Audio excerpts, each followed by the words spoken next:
Today's going to be a really good conversation because I feel like EMDR is definitely a topic that people hear about, but actually a lot of people aren't aware of what it actually is. And lately on social media, I've been seeing different like definitions of EMDR and how people understand it. And this was super recent too, like last week. Mhm. This conversation Mhm. is such great timing. Yeah. Okay, so before we get into EMDR, I always love for my audience to just get to know the guests a little bit. So you are a therapist. I would like to know your backstory and like how you got into therapy and why you chose EMDR. Yeah. Well, I'm one of the weirdos in the world that is still on plan A for my career. This was always the plan. When I was 12, I went to see a therapist. There was some like middle school social stuff happening, and I Hmm. left that session going, well, okay, that's what I'm going to do.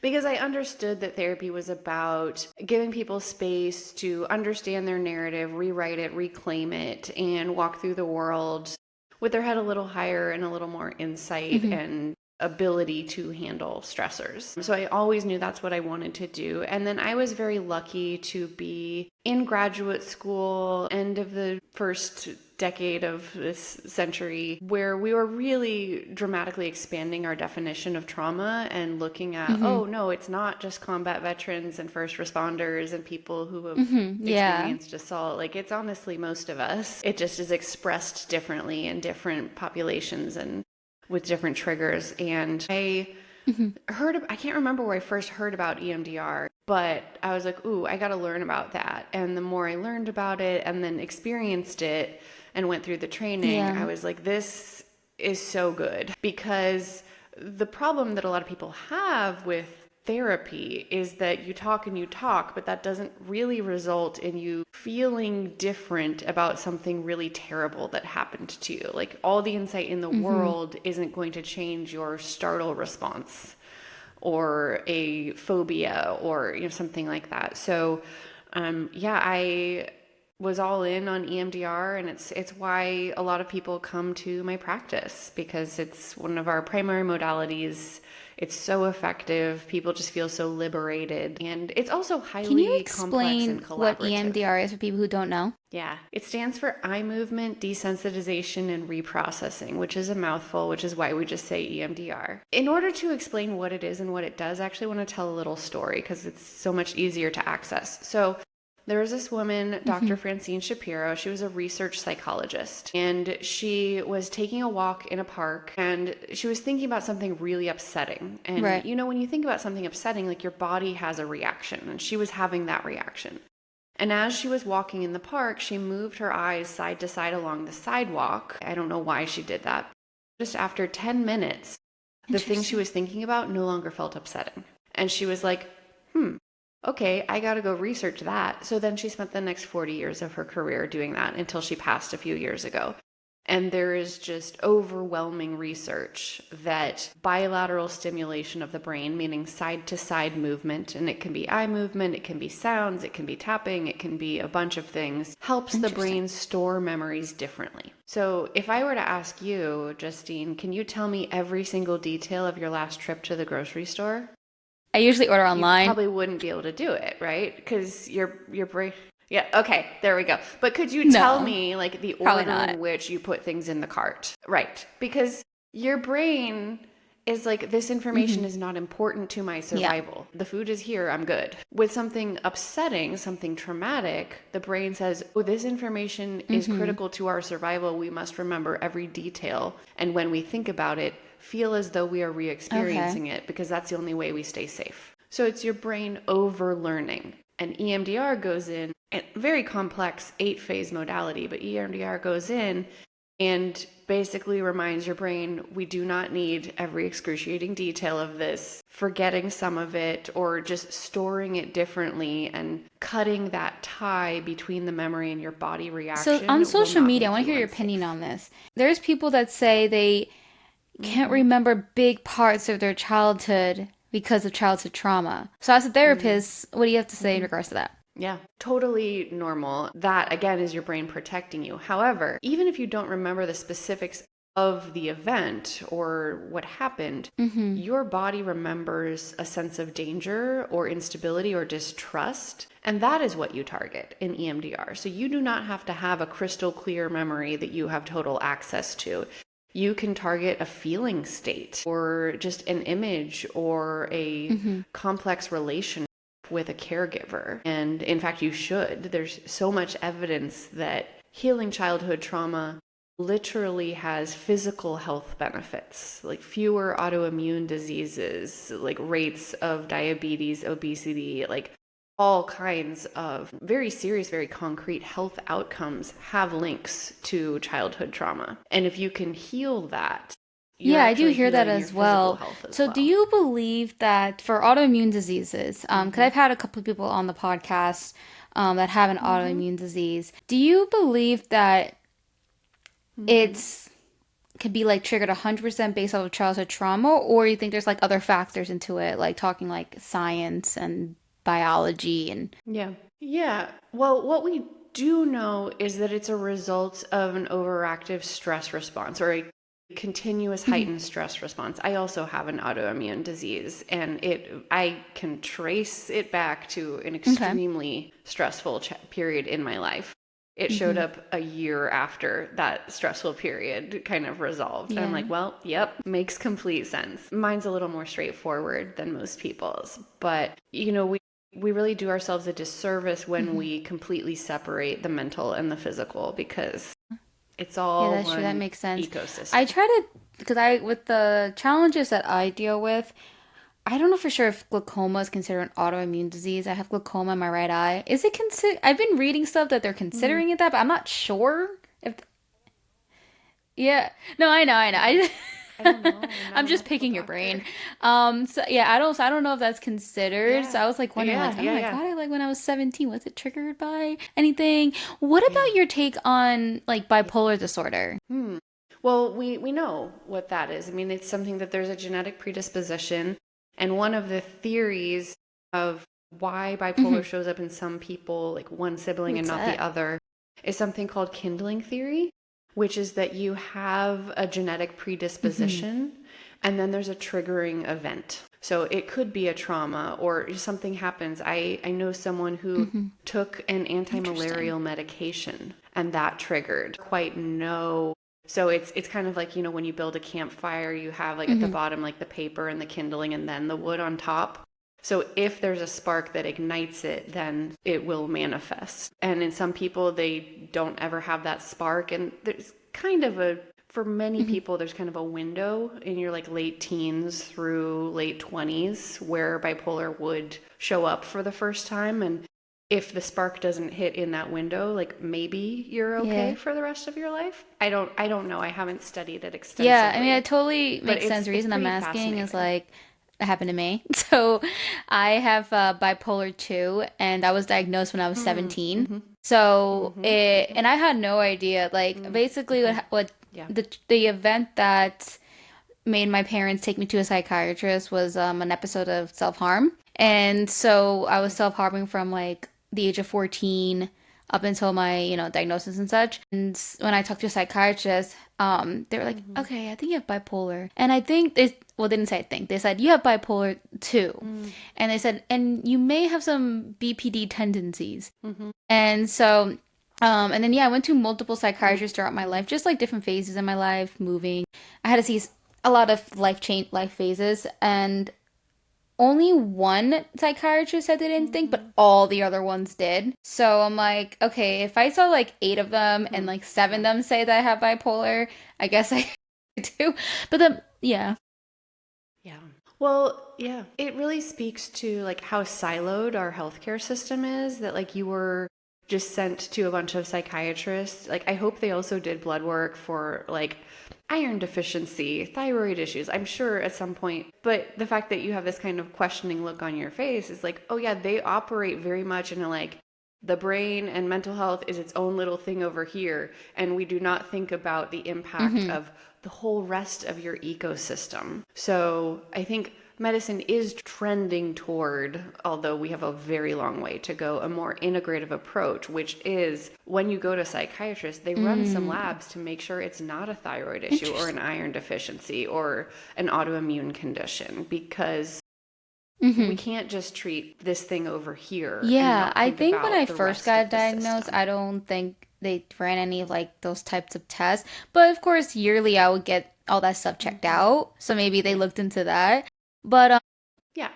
yeah, Well, a lot of people yeah, don't I get it checked did. yearly, right? And when people come to work with us, the Hmm, first thing we say is please go see your primary care provider and just get some standard blood work, because we don't want to be here working for 6 months to a year trying to help your that's so depression or true. anxiety when That it's is definitely a actually a good point. And I medical really like issue. that outlook because Yeah. the only time I was ever told, I don't know if it was blood work or for something else, but this one person, psychiatrist, when she was going to prescribe me medication, she made me take a test to make sure things weren't like how I would take the medication, I think. Yeah, something like that. Yeah, And that it it was wouldn't like a hurt your whole big liver packet probably. of information. Yeah. And she did it mostly just to make sure she can prescribe the right medication, how my body would interact with it, which is great. She's the only one who's ever done that out of all the psychiatrists Yeah. I've seen.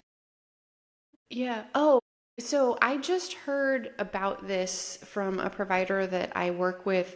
I can't remember what it's called, but it's like it's a test that they're kind Hmm. of limited right now, but you can do a blood test to determine which Yeah. medications you're more likely to respond well to. And this is not my area. I'm a therapist, so I don't prescribe, I don't make recommendations, but for some people, there is a test available that's like, Hmm. actually, Prozac will work best for you over, something else. I don't know a lot about how it works. I do know that Yeah, yeah, that totally it's makes sense. available And since you said sometimes. that it kind of sounds like it's available sometimes, kind of for maybe this one doctor. Actually, I think, sorry, I think maybe she just like was like, hey, try this out, like, which is great. Like I said, I got a lot of information, learned a lot about my body, not just the medication thing, but about like Hmm. folic acid. Yeah. Yeah, I learned about that. Thought that was interesting. Folic acid. Yeah. I just Maybe remembered I the don't, I have to go name. back It's to my emails from pharmacogenomics like testing. years ago and see like that big packet of like results, and I was like, this is so Yeah. interesting. And then naturally, one time I was up till like 2 in the morning, kind of googling things because I was just so Yeah. curious about my body, and then I learned that I was like really low on folic acid. I know you're not like a medical doctor, but just like I said, if you don't Hmm. know the answer, totally fine. This Yeah. is just conversation I like to have. Do you know have like any knowledge on folic acid or no? I don't. I know Okay. that no, I just I thought it wouldn't don't. hurt to I don't ask. know the Okay, role no it worries. plays in mental health. Okay, so let's go back to trauma, Yeah, yeah. which is your specialty. I know someone's like going a Mm-hmm. tangent, but Yeah, that kind of makes like yeah.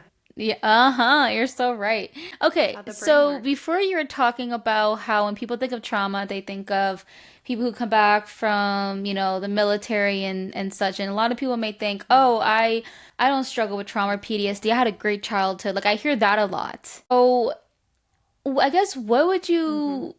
the people who think to themselves, "Oh, I don't have any trauma because I had a perfect childhood." Can you give some examples of things that can consider trauma that people may not know? Mm-hmm. Well, there's a joke among therapists that the people who come to us saying they had a great childhood need the most help, Mm-hmm. because often there's a certain amount of not understanding their experience. Now, that's not to say that there aren't some people out there that did have a genuinely good childhood, but that I have never met someone that didn't have something traumatic happen to them. It could be the loss of a childhood pet or a grandparent Mm-hmm. or moving and losing all your friends. Like, it doesn't need to be something that is threatening to your life Yeah. to be processed as a threat, right? It can even be, God help me, for the first couple Mm-hmm. years of my career, I was a therapist in a middle school.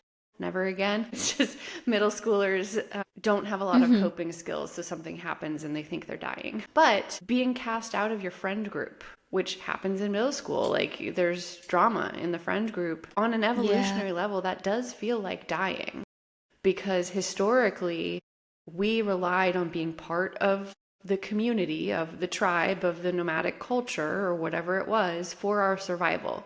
Because there's no way that one person can make sure they have access to fresh water, hunt and prepare food, prepare lodging, like scan for threats. Like one person cannot do all of those things. You need a community, and there's going to be the hunting group, and there's going to be the water group, and there's going to be the lodging group, there's going to be the healer, there's going to be the person taking care of the babies, right? And so evolutionarily, if we were cast out of the group, we would die. And that's why it feels so stressful to us Wow, I when didn't we even think are about it like rejected that. by our peers. I knew that when you don't feel like you're accepted, like that can hurt, but I didn't think of like if we're cast out of it and like yeah, it feels like that is so interesting. I never even thought of it like that.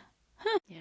Yeah. So it can be traumatic to have a friend breakup. And a friend breakup is a very normal thing to have, Oh yeah. right? We've all Which had a I friend breakup. definitely want to pick your brain on something right now. Yeah. Yeah. Okay, so I had a friend breakup. Okay. I was good friends with this one girl from fifth grade up until like college. I think I was like 19 when we had like our breakup. And it was this okay, so I'm gonna tell you like what happened and probably won't like make any sense, but hear me out. So she considered like my best friend and like my like number one best friend. Like basically we're like inseparable. And I'm the kind of person where I like to like I guess like not like spoil them, but at the time work wise I was making pretty good money where I was able to like splurge and such. So at the time this was like iPhones were getting more popular. And I wanted to FaceTime with my best friend, but she didn't have an iPhone. So in my head, I was like, "Oh, let me get her an iPad." So I did, and she kind of took it as like she got really upset about it because she thought I was trying to up her on any. I'm like, "No, I don't expect you to give me an iPad." I'm like, I really wasn't doing that. That wasn't my intention. Anyways, after that, she like stopped talking to me. And like I said, we were friends since fifth grade. So it was like I was just like, okay, maybe she's just like fine, mad, but then I reached out to her and I was like, hey, like we've been friends for so long, like can we just like talk about this? And she's like, okay, yeah, let's meet at like donuts. So we're about to, and then she canceled last minute, saying, oh, something with family or whatever, and then she just ghosted me from there, and I haven't talked to her since, and that was like 10 years ago, and I'm still talking about it. Yeah. Yeah. Yeah, because that kind of, I mean, any Yeah. loss is unresolved, right? I've lost friends to death. I've lost friends to relationships, jobs, breakups, right? I would be very curious about Mm. her emotional relationship to money because her interpretation of your gift Yeah. tells me I don't. there was I mean, I think something that there, right? her like I don't think like her parents really made that much money. So I think that could have maybe, but like of course at that time I don't think of those things and yeah, exactly. So I kind of wonder You if were I had being never got her generous. that iPad, where it would be right now. But also I believe, things happen for a reason. People come and go. I don't even know if her and I would like we're such different people now. We're in different phases in our life. So Right. I wanted to bring that Yeah. up because I guess would you consider that as like a I guess like a Yeah. traumatic experience, I guess? Yeah, that's a friend breakup. Mm-hmm. Sure, not understanding why you were rejected. That can be the trauma. And I want to distinguish here because there are people who go through what we call big T trauma, which is like military combat, a sexual Right. assault, like something that is actually a threat to your life, like indisputably, major car accident, natural disaster. And that presentation is often a little more obvious and like people having flashbacks or nightmares or like kind of classic PTSD. But when we get into the more subtle things that like weren't actually life threatening, but Mm-hmm. still bring up some disturbance, that's what we call little t trauma. It can be Yeah. just as impactful. It just shows up differently. So it's kind of like the drip, drip, drip over time rather than like being hit with like Dang, that's 100 gallons of water. And yeah, and then so it shows up a little differently. Often we're able to, the impact to our functioning is a little different. But it mm-hmm. is what feeds into what we call complex PTSD, which is any trauma that is attachment based. One of the most common complex trauma sources is a neglectful, Mm-hmm. abusive, or inconsistent caregiver when you were little. And that could just be that like your parent was young or had their own mental health issues and they were not able to attune to you consistently. There are a lot of reasons why parents Mm-hmm. aren't able to do the job they wish they could. And that does have a negative impact on the kid. Yeah. even if the parent had good intentions. So that, and sometimes it's just a mismatch of temperament. Like if you have a naturally really sensitive, artistic kid and like really like tough military or like sports coach, like hard or lawyer or like just kind of a little less emotionally attuned parent, just that mismatch can feel traumatic because it's like I don't That feel kind of rolls seen, in my heard, and family. understood Like I'm a very, it's in interesting. this I'm a family. very sensitive, creative, like that kind of person. My mom is too, but my dad's not. And then my sister's not. It's this dynamic I had like growing up. It was, but now I feel like now we all get along so much better when we don't live together. Yes. Well, now Yeah. that you and your sister have your own agency in your own lives and you're not dependent on them for Yeah, no, we have a definitely a surviving in the way better world. relationship. I mean, there was over the being an adult, we had some of our like blowouts, but we're in a really good spot right now, which is really good. I think this is super important. Confidence and trauma. Because I know a lot Okay. of people out here are Okay. struggling with confidence, even if they don't know it. So how does that connect with like Yeah. trauma? Can EMDR help with Yeah. that? Yeah, absolutely. My big T trauma was the medical trauma that I went through like a year and a half ago. And I feel like just now, having gone through my own EMDR, having done the work, Mm-hmm. I feel like my confidence is like almost back to where it was. But trauma fundamentally just comes in and kind of scrambles your sense of self and your sense of safety. And if you don't have safety and a sense Mm-hmm. of self, like confidence is not going to be there. So being in a body that was unpredictable scrambled my sense of That's safety, good. and I'm doing really well now. But the mental recovery takes much longer than the physical recovery in some of these instances. So, similarly with a car accident, like it would make complete sense that you would not feel very confident behind the wheel or even outside of the car for a while after a major accident, because confidence happens Yeah. after your basic needs are met, and Yeah. safety is a Yeah, basic that need. definitely makes sense. So I'm trying to think. I really appreciate you sharing that about you with the medical trauma because I can definitely, that actually makes me think about like my eye trauma. Well, medical wise, yeah, like not like physical trauma to my eye. And how it would be hard for me to like look in the mirror because of my eye. And then also, I, I'm also like, I do acting. So I do auditions, self tapes, all of that. Mm-hmm. And yeah. You And have to look at actually, this yourself. has actually just happened right before we got on. It's very positive. I auditioned for commercials a lot, and the first time ever, I got a call back today. And I was always like Yay. nervous about because like with commercials, what matters is not really acting, but like connection. And like they always, of course, like when you do your slate, you always like look directly into the camera. But with my eye, it kind of like goes the other way. So I feared that Yeah. I'm never gonna get.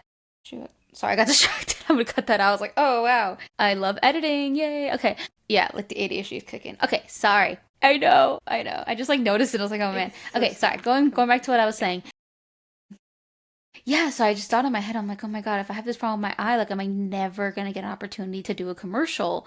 Which kind of seems in my head like kind of like, I guess, unfair because I'm sure like in commercials, like, I mean, in commercial, you're not really looking at the camera in most productions, but I know that they do it on self tape so the casting people can have a Yeah. connection with you. So, like, I brought this up in like Yeah. a taking like a self tape class, and then my acting teacher was just like, trying to like yeah like kind of like look this way and it kind of moves. I don't know, but either way I was just like hoping and praying that people that the eye Yeah. thing wouldn't disqualify me. So when I got a call back today I was like Yeah. yay. Yeah. Yeah. No. Do you know who Claudia Jessie is? Okay. She plays Eloise on Bridgerton. She has a glass eye. So it doesn't move with her other eye, and it's only if you're looking for it you notice it. But she's on Bridgerton. She's very successful and very Yeah. loved. So I wouldn't 100%. discount This is like I yourself just know because. the thoughts that are going through my head and looking at my like I know it's not how I should feel. It's just really, really hard. Medical trauma is some of the most complex trauma that isn't really Mm-hmm. relational. Like, it's not like your attachment to your mom or dad, but Mm-hmm. medical trauma, because it involves your body. It involves, in the US, a very broken and complicated system that is just full of bureaucracy. It involves authority figures who often don't make a lot of time for you or demonstrate respect. And then depending on your diagnosis, it also affects your work and your relationships outside of the medical sphere. So, people think of medical trauma as just like, oh, something bad happened. I had a bad reaction to a drug, or like I had a surgery that went wrong. No, it's kind of like really multifactorial in that it touches just about every area in our lives. So I think medical trauma is trauma that can take longer than other types of trauma to process in like EMDR really and interesting recover from. on that. I didn't even, it honestly, I've been dealing with like my whole like eye thing for my whole life. A question for you on this. When I was growing up, before I was diagnosed with glaucoma, I already like was born with a congenital cataract and I had my human lens taken out. So one eye, like people look bigger than the other and such. But for some reason, it didn't bother me and such. But now, all of a sudden, these things are bothering me. I don't know, like why is like all this like body, I don't know, like you kind of get what I'm saying. I feel like I'm confusing. Yeah.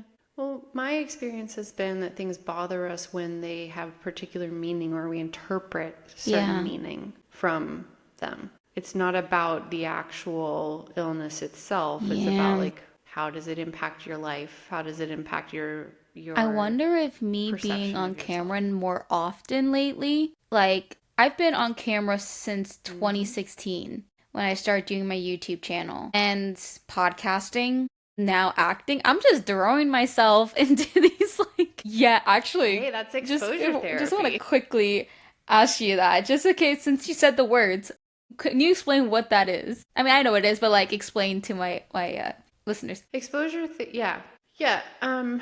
So it was originally developed for people with OCD, but it can be used for a lot of things. OCD is highly misunderstood. People think it's just washing hands and flipping light switches and checking locks. That's really a small minority of people with OCD. OCD is a pattern of anxiety spikes followed by self-soothing rituals that bring the anxiety down temporarily but don't resolve it. Exposure therapy is, when it's done well and when it's done right, it's challenging. With your therapist, you create a list of things that you are afraid of or that bring on distress. And you start with the least distressing and you just sit with it and you don't engage in the thing that calms you down. And you just sit with it until it stops upsetting you. And then you, next session or sessions later, you move on to the next thing until eventually you face your greatest fear or the thing that you most want to avoid in the world. You don't engage in the self-soothing or the compulsion. And it essentially like gives you the confidence so that you don't, let's say someone got bit by a dog as a kid and they're afraid of dogs. So in session, you would start with looking at a picture of a dog and don't do anything to calm yourself down. Just sit with it. And then the next one is like a video of a dog. And then maybe there's a video of a dog biting someone that you watch. And then you actually go to a dog park, but like stay far away and just watch the dogs. And then finally is playing with a dog. Like you build up to it gradually. And it's very important that you don't engage in any compulsive behavior or any avoidant behavior because the anxiety will come down over time if you don't.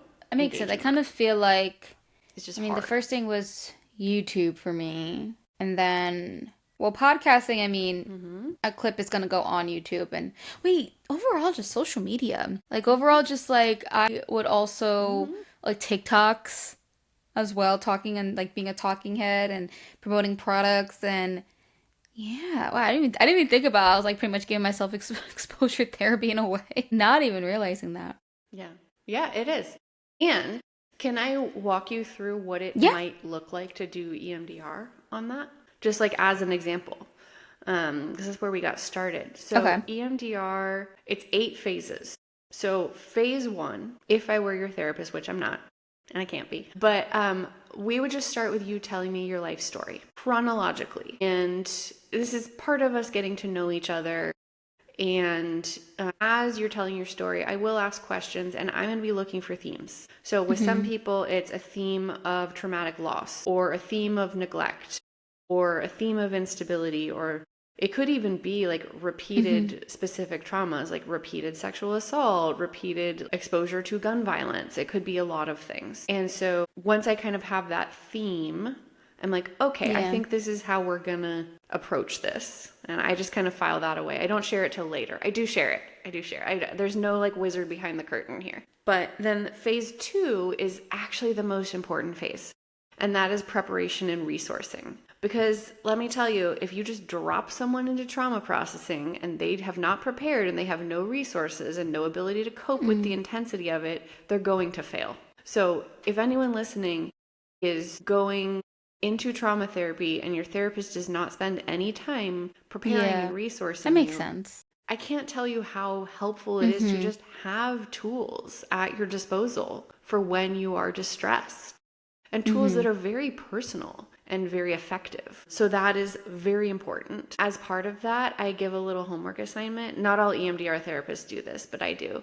I give a little homework assignment. I ask people to write down their 10 best memories, because we kind of draw from that. And they don't have to be huge. Like for some people, it's like, Yeah, I mean, I graduated high school and no one thought I would. And for some people, it's like, I went for a really early morning walk with my dog and we saw the most beautiful sunrise I've ever seen in my life. It can be big or small, right? Moments of connection, pride, awe, beauty, right? And we use those to create a coping toolkit that becomes very important when we get to the later stages.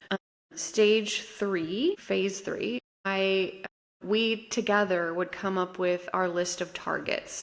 So targets are like, okay, what is the upsetting thing that you want to focus on in EMDR? Like, what do you wish you could neutralize? So if you were my client, I think it would be feeling upset or feeling like your eye is holding you back. Yeah. Right? Just as we're talking about it here. And then we would come up with, we would target that. So like, what's the image? What's the negative thought? What's the emotion? And what's the body sensation? And then we would do eye movements or tapping, or I have beeping that can go in people's ears. You know, certainly if you have an issue with your eye, I wouldn't do the eye movements with you because, and I also have people get headaches from the eye movements. Actually, Yeah. so I do have a therapist, and she by this point she already knows a lot about me.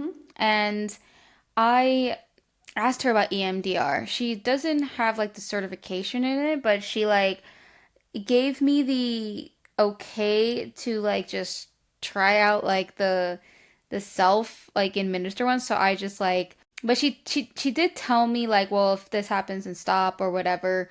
And I noticed that like, and she explained everything, what to expect and all of that stuff before she gave me the okay.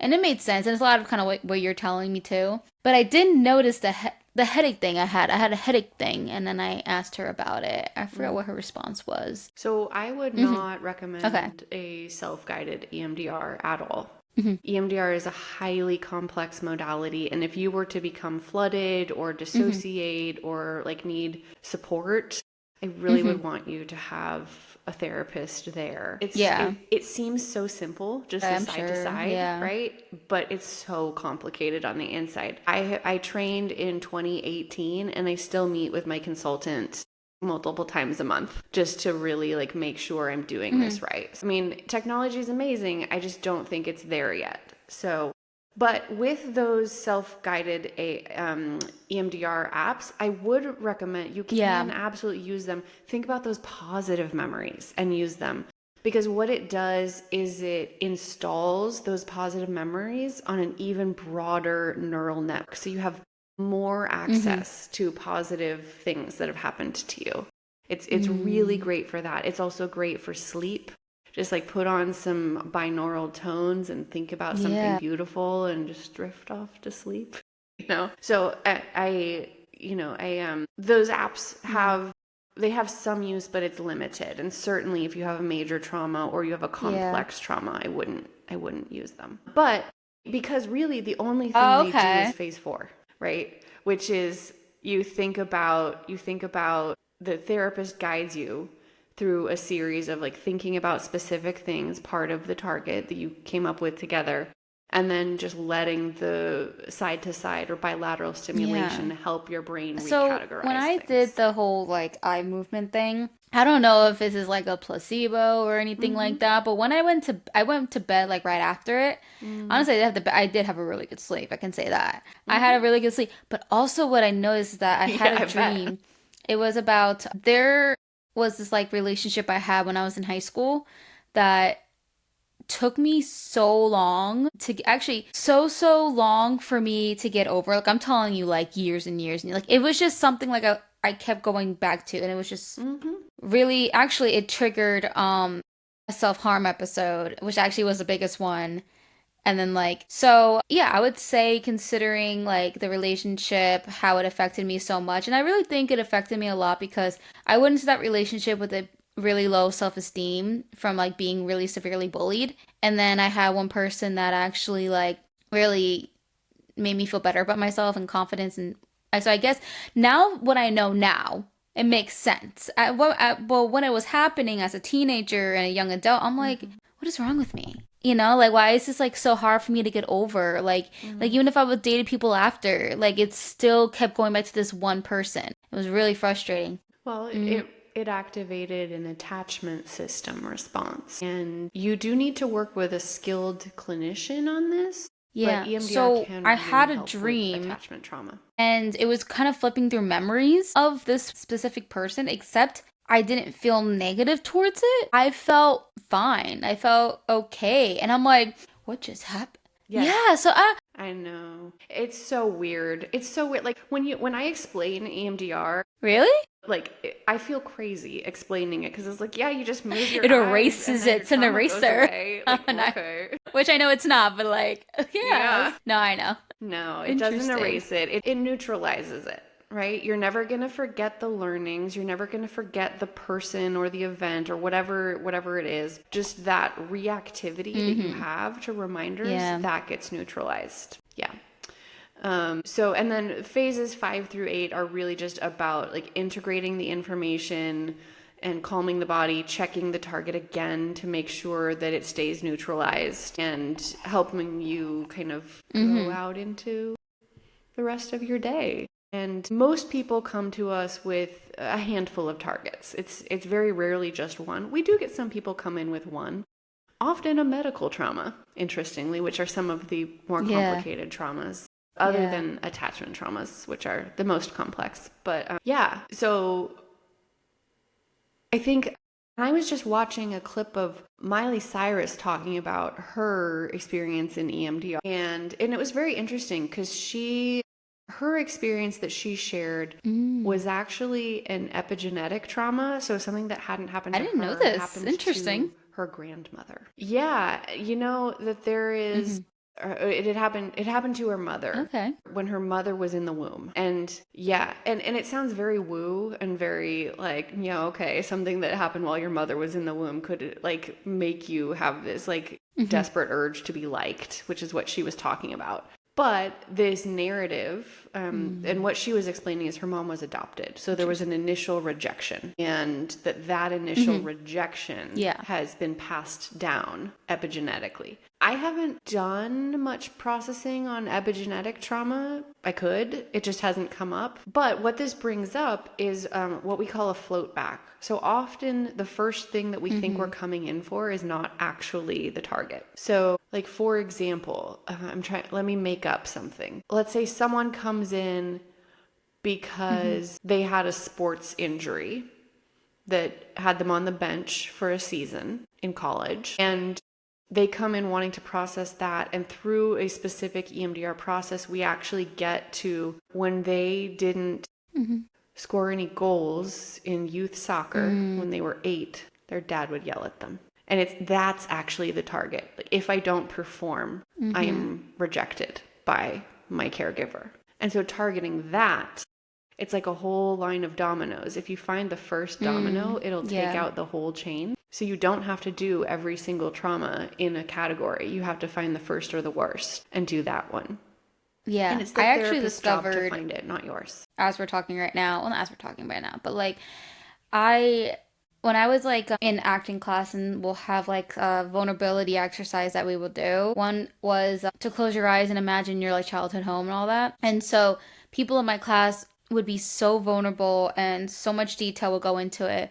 And then I feel like I couldn't go deep like they can go deep, and it was frustrating me. And so when it was my turn and my brain just kept going from like all over the place, like I couldn't like it was just like constantly switching the story and constantly trying to figure out, I guess, kind of comparing my story to everyone else's. And then I just went into a panic attack and I ran out of the room.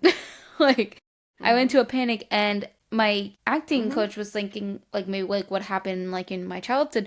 But I think it's not what happened in my household. I think it's more of me being in a classroom setting and feeling like, and feel, Yeah, well, more it doesn't of, feel I mean, safe. I'm honestly the people Classroom in the setting. class, I'm fine with being vulnerable with because we did other exercises and I was fine. I think I was being frustrated with myself that I wasn't, because I did not do good in school, like in grammar school and middle school, and I would get like C's and D's, and I just didn't perform as well as the other kids, and I would get naturally, obviously, would get like punished for that or things like that. So I kind of wonder if I could have put my brain was thinking I was back in that classroom setting, and I think that's what kind of made me run out of the room. It's crazy. Yeah. Yeah. You know what's interesting is I'm just thinking about now, like the parallel between acting and therapy, where it's like the line between the personal and professional is sometimes non-existent. Like I think about, I have two pre-licensed therapists in my practice. Like they're done with graduate school, they're very qualified, very competent, but just like doctors have to do their residency before they can take their board exams, therapists have to do that too. So I have two people in my practice that are doing that, and I clinically supervise them. So we talk through all their cases, Yeah. and their clients know this. Like that's part of what they've agreed to. And honestly, I you can did get some great actually. therapy from a My first one pre-licensed that made me like therapist. in a Like, good way yeah, cry and it's pinpoint something was actually what you're saying. Yeah, yeah, it was one of those. yeah, yeah.